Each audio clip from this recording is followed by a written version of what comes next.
ഇന്ന് very special ആയിട്ടുള്ള ഒരു കോക്കനട്ട് ചില്ലി ചിക്കൻ്റെ റെസിപ്പി ആയിട്ടാണ് ഞാൻ വന്നിരിക്കുന്നത്. അപ്പോൾ വളരെ ടേസ്റ്റി ആയിട്ടുള്ള ഈ ഒരു ചില്ലി ചിക്കൻ നമുക്ക് എങ്ങനെയാണ് തയ്യാറാക്കിയെടുക്കണമെന്ന് നോക്കാം. അപ്പോൾ നിങ്ങൾ ഈ ചാനൽ ആദ്യമായിട്ടാണ് കാണുന്നതെങ്കിൽ നിങ്ങൾക്ക് ഈ വീഡിയോ ഇഷ്ടപ്പെടുന്നുണ്ടെങ്കിൽ എന്തായാലും ആ റെഡ് കളർ സബ്സ്ക്രൈബ് ബട്ടൺ ഒന്ന് ക്ലിക്ക് ചെയ്യാനായിട്ട് മറക്കല്ലേ. അപ്പോൾ നമുക്ക് വീഡിയോയിലോട്ട് പോവാം. കോക്കനട്ട് ചില്ലി ചിക്കൻ തയ്യാറാക്കാനായിട്ട് 250 ഗ്രാം ബോൺലെസ് ആയിട്ടുള്ള ചിക്കൻ്റെ പീസസ് എടുത്തിട്ടുണ്ട്. ഇതിലേക്ക് നമുക്ക് 4 ടീസ്പൂൺ നല്ല കട്ടിയായിട്ടുള്ള തേങ്ങാപ്പാൽ ഒഴിച്ച് കൊടുക്കാം. നിങ്ങൾക്ക് ഇതിലേക്ക് വിത്ത് ബോണോട് കൂടിയ ചിക്കൻ വേണമെങ്കിലും എടുക്കാം കേട്ടോ.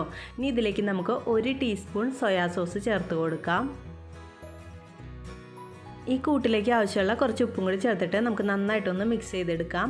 അപ്പോൾ സോയാ സോസ് ചേർത്തുകൊണ്ട് അത്യാവശ്യം ഉപ്പ് ഉണ്ടാവും, അപ്പോൾ നോക്കിയിട്ട് മാത്രം ചേർത്ത് കൊടുത്താൽ മതി. ഇനി ഇതൊരു 10 മിനിറ്റ് നമുക്ക് മാറ്റി വയ്ക്കാം.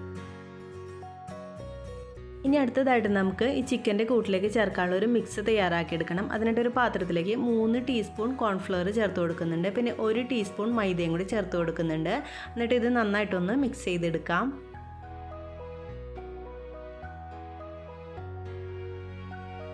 ഇപ്പോൾ ഇത് നന്നായിട്ടൊന്ന് മിക്സ് ചെയ്തെടുത്തിട്ടുണ്ട്. ഇനി ഇതിൽ നിന്ന് 1 ടീസ്പൂൺ എടുത്തിട്ട് ചെറിയ ഉള്ളി അരിഞ്ഞതിലേക്ക് ചേർത്ത് കൊടുക്കാം. ഈ ഉള്ളി നമ്മൾ വറുത്തെടുക്കുമ്പോൾ നല്ല ക്രിസ്പി ആയിട്ട് കിട്ടാൻ വേണ്ടിയിട്ടാണ് 1 ടീസ്പൂൺ ഈ ഒരു മിക്സ് ചേർത്ത് കൊടുക്കുന്നത്.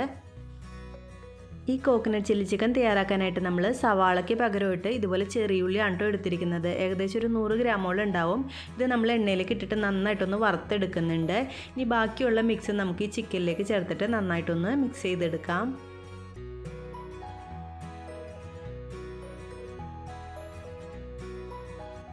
ഇപ്പോൾ ചിക്കന് നന്നായിട്ടൊന്ന് മിക്സ് ചെയ്തെടുത്തിട്ടുണ്ട്. ഇനി നമുക്ക് ഈ ചെറിയുള്ളിയും ചിക്കനൊക്കെ ഒന്ന് വറുത്തെടുക്കണം. ചൂടായി കിടക്കുന്ന ഒരു പാനിലേക്ക് ഞാൻ കുറച്ച് റൈസ് ബ്രാൻ ഓയിലാണ് കേട്ടോ ചേർത്ത് കൊടുക്കുന്നത്. അതൊന്ന് ചൂടായി വരുമ്പോൾ നമുക്ക് ആദ്യം തന്നെ ഉള്ളി ഇട്ടൊന്ന് പൊരിച്ചെടുക്കണം. അപ്പോൾ നമ്മൾ ഇതിലേക്ക് മൈദയുടെയും കോൺഫ്ലവറിൻ്റെയൊക്കെ മിക്സ് ചേർത്തിട്ടാണ് പൊരിച്ചെടുക്കുന്നത്. അതുകൊണ്ട് തന്നെ നല്ല ക്രിസ്പി ആയിട്ട് കിട്ടും. ഈ കോക്കനട്ട് ചില്ലി ചിക്കൻ നമ്മൾ ശരിക്കും ഒരു കേരള സ്റ്റൈലിലാണ് ചെയ്യുന്നത്. അപ്പോൾ തേങ്ങാപ്പാലൊക്കെ വെച്ചിട്ട് ചെയ്യുമ്പോൾ ശരിക്കും ചെറിയുള്ളിയാണ് ആ ഒരു കോമ്പിനേഷനായിട്ട് വരുന്നത്. അപ്പോൾ ചെറിയുള്ളിയുടെ ടേസ്റ്റാണ് ഇതിന് കുറച്ചും കൂടി ബെറ്റർ ആയിട്ട് വരുന്നത്. അപ്പോൾ നിങ്ങൾ എടുക്കുമ്പോൾ ചെറിയുള്ളി എടുക്കാനായിട്ട് ശ്രദ്ധിക്കുക. അല്ലാന്നുണ്ടെങ്കിൽ സവാള ആയാലും മതി, കുഴപ്പമില്ല. ഇപ്പോൾ ഉള്ളി ഒരുവിധം മൂത്ത് വന്നിട്ടുണ്ട്. ഇനി ഇതിലേക്ക് കുറച്ച് കറിവേപ്പിലയും കൂടി ചേർത്തിട്ട് നമുക്കിത് വറുത്ത് കോരി എടുക്കാം.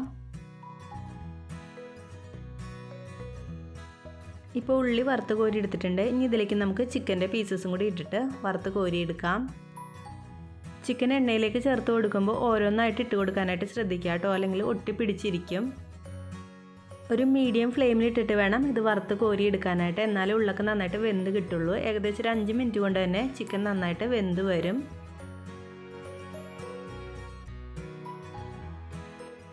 ഇപ്പോൾ ചിക്കൻ ഒരു ഗോൾഡൻ കളറിൽ നന്നായിട്ട് മൊരിഞ്ഞ് വന്നിട്ടുണ്ട്. ഇനി ഇത് നമുക്ക് എണ്ണയിൽ നിന്ന് കോരി മാറ്റിയിട്ട് അടുത്ത ട്രിപ്പ് ഇട്ടിട്ട് അതുപോലെ തന്നെ വറുത്ത് കോരി എടുക്കാം.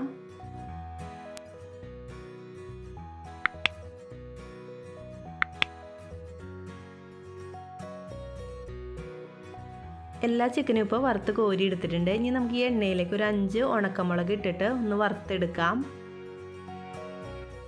ഉണക്കമുളക് അധികം ഒന്നും മൂക്കണ്ട, ജസ്റ്റ് ഒന്ന് ഫ്രൈ ആയിട്ട് വന്നാൽ മതി. ഈ വറുത്തെടുത്ത ഉണക്കമുളക് നമ്മൾ ഉള്ളിയുടെ കൂട്ടിലേക്ക് ചേർത്തിട്ട് ജസ്റ്റ് ഒന്ന് ക്രഷ് ചെയ്തെടുക്കുന്നുണ്ട്. അധികം അരഞ്ഞു പോകണ്ട, ഒന്ന് ക്രഷ് ചെയ്തെടുത്താൽ മതി. ഇനി അടുത്ത സ്റ്റെപ്പ്, ഒരു പാനിലേക്ക് ഞാൻ വറുത്ത ഓയിലിൽ നിന്ന് കുറച്ച് ഓയിൽ ചേർത്ത് കൊടുക്കുന്നുണ്ട്. ഇതിലേക്ക് നമ്മൾ ക്രഷ് ചെയ്ത് വെച്ചിരിക്കുന്ന ഉള്ളിയും മുളകിൻ്റെ മിക്സ് ചേർത്ത് കൊടുക്കാം.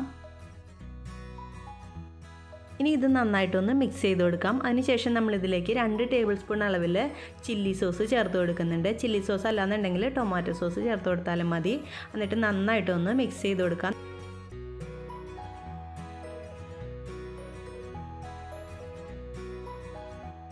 നന്നായിട്ടൊന്ന് മിക്സ് ചെയ്ത് കൊടുത്തതിന് ശേഷം നമ്മളിതിലേക്ക് വറുത്ത് വെച്ചിരിക്കുന്ന ചിക്കൻ്റെ പീസസ് ചേർത്ത് കൊടുക്കുന്നുണ്ട്.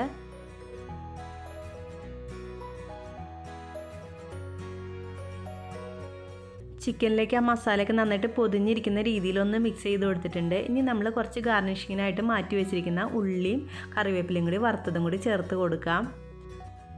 അപ്പോൾ വളരെ സ്പൈസിയും ടേസ്റ്റിയും ആയിട്ടുള്ള നമ്മുടെ കോക്കനട്ട് ചില്ലി ചിക്കൻ തയ്യാറായിട്ടുണ്ട്. നമ്മുടെ മലയാളികൾക്ക് എന്തായാലും ഇഷ്ടപ്പെടുന്ന ഒരു ടേസ്റ്റ് ആയിരിക്കും ഇത്.